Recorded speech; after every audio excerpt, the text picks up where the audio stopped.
By January 2nd, the most feared armored force in Europe had lost 102 vehicles to men with $100 rocket launchers. New Year's Eve, 1994. Russian armored columns rolled into Grozny on 4 axes. Defense Minister Pavel Grachev had promised a bloodless blitzkrieg. The 131st Maikop Brigade entered with 120 armored vehicles and 26 tanks. Within 48 hours, 102 of those vehicles were gone, not destroyed by another army. Ambushed by fire teams of 3 men operating from apartment windows and basement doorways with weapons that cost less than a used car. The T-72 had no answer. Russia spent the next decade building one.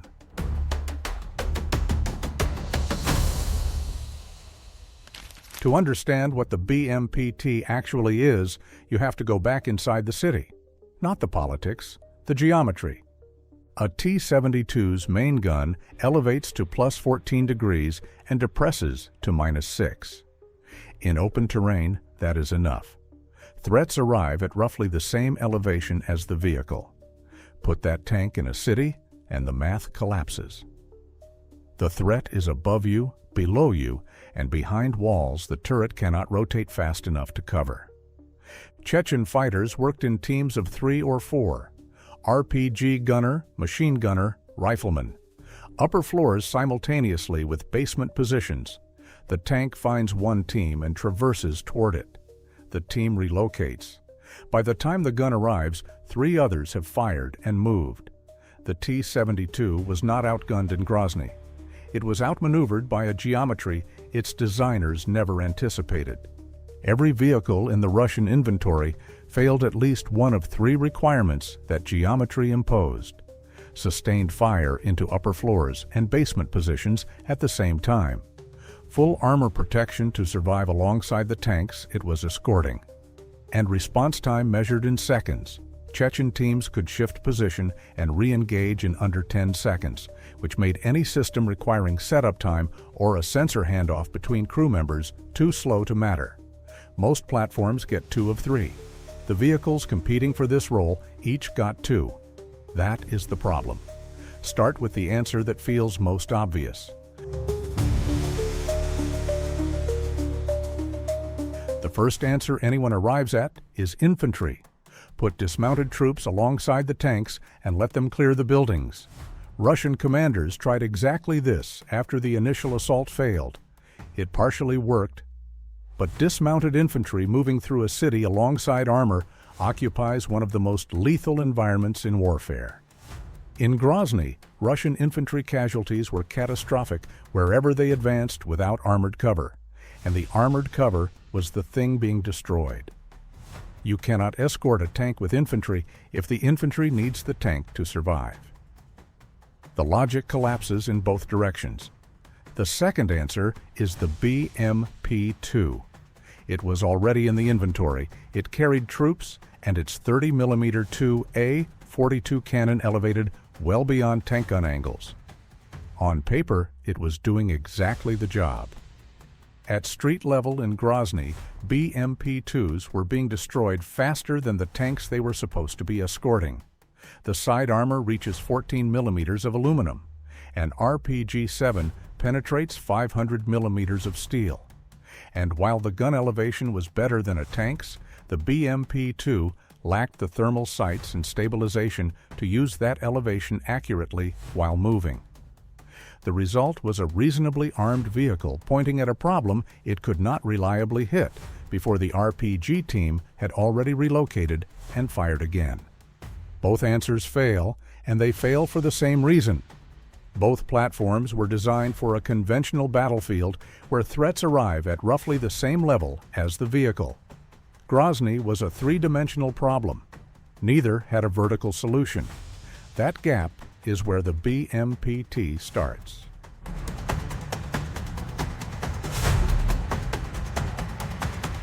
Design. The gun is where the argument becomes physical. 2 30mm 2A 42 autocannons on a shared stabilized mount, elevating to plus 45 degrees and depressing to minus 5. That elevation arc is the direct engineering answer to Grozny, and it is not subtle. Plus, 45 degrees covers rooftop fighters at ranges the tank gun physically cannot reach. Minus 5 degrees covers basement positions that most vehicles cannot engage at all while stationary. Combined rate of fire exceeds 500 rounds per minute. A 2-second burst puts over 30 rounds into a building face before a crew can relocate. The gun stays effective through a full engagement without the crew needing to choose between threats at different levels.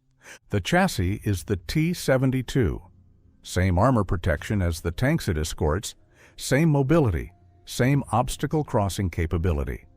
It goes where the tanks go and absorbs what the tanks absorb. A support vehicle that cannot keep pace with the formation it protects is useless.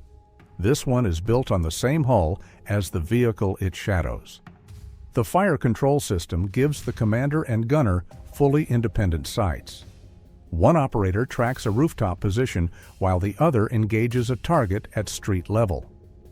In exactly the scenario Grozny produced, simultaneous threats arriving from different elevations, the BMPT can assign dedicated fire to 2 of them at once. No other vehicle in the Russian inventory at the time could do that. 49M120. Ataka guided missiles handle anything the 30mm rounds cannot reach or penetrate. Range out to 6,000 meters. Tandem warhead penetrating 800mm of steel behind reactive armor. The anti-personnel variant carries a thermobaric warhead equivalent to 9.5 kilograms of TNT. The missiles exist for hardened fortifications and any armored vehicle that closes on the formation.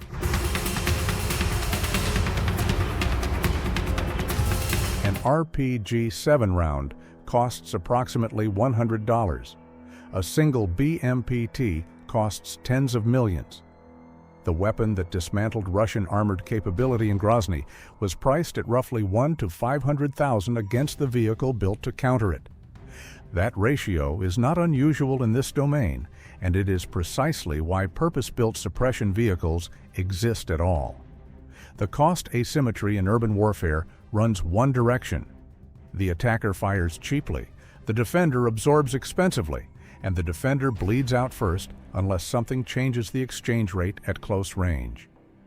A vehicle that reverses that math, trading $100 threats for a few dollar 30mm round rather than the tanks they would otherwise destroy, is worth more than its procurement price in armor preserved.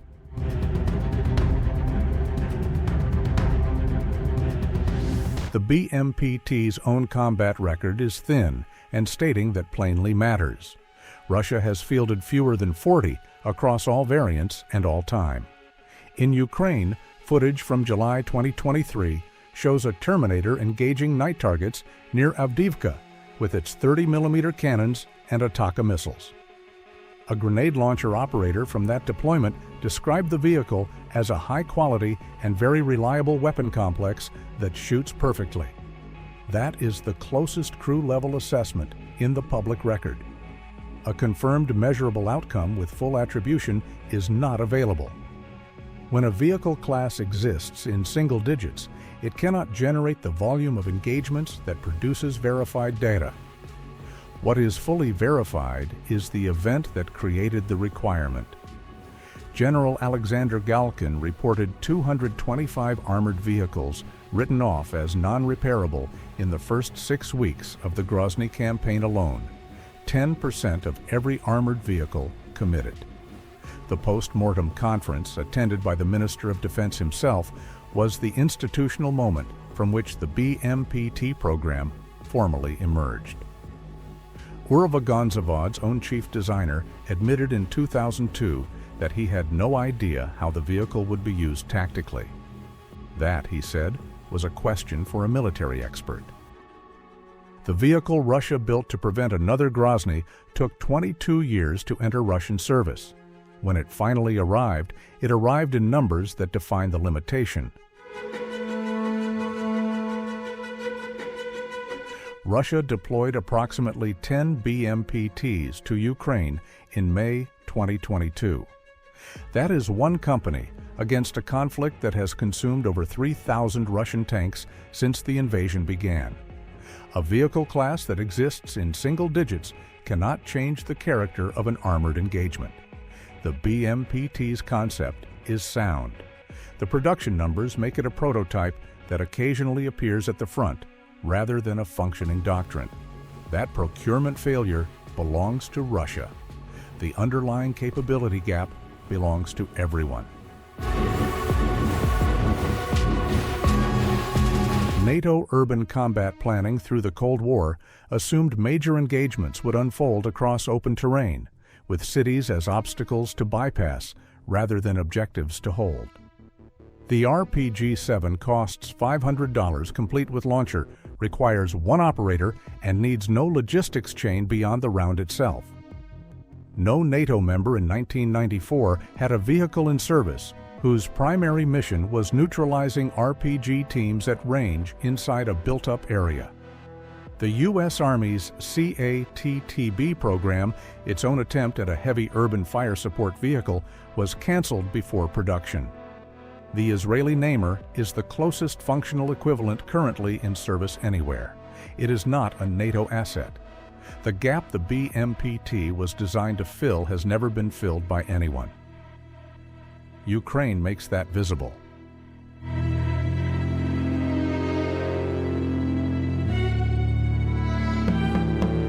The BMPT's 30mm cannons have engaged drone threats in Ukraine that tank main guns cannot track fast enough to hit.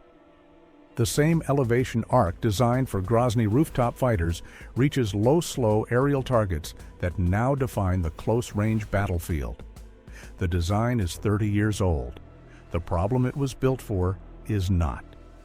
In August 2023, a Ukrainian kamikaze drone damaged a BMPT near Spartak, Donetsk. A T-80 sent to tow it away was hit by a second drone while doing so. In September, a third BMPT was struck by a crowd-funded drone. The vehicle, built to reverse the cost asymmetry of urban warfare, was being taken apart by the same asymmetry from the opposite direction. A weapon costing hundreds of dollars, destroying a vehicle worth tens of millions. The geometry has shifted again, and Russia has fewer than 40 BMPTs to answer it. Against a conflict consuming armor at this rate, that figure is militarily irrelevant. No replacement is in production at scale. The T-15 Armata was proposed as a successor platform. It has not entered service in meaningful numbers. The BMPT solves a specific and narrow capability: sustained multi-elevation suppression fire from a vehicle that survives alongside tanks in a city. Nothing in the current Russian inventory matches it on that constraint. When attrition takes this fleet offline, that capability goes with it.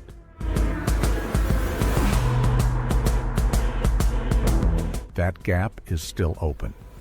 The BMPT was not Russia's most advanced tank. It was the vehicle Russia built because the most advanced tank in the world proved useless in a stairwell. That problem is not solved. The geometry that destroyed the Maikop Brigade in 1994 reappears every time armor enters a city, and the answer to it still does not exist at scale in any inventory on Earth. If you found this analysis useful, give us a like and subscribe, as it helps more people discover these videos. Thanks for watching.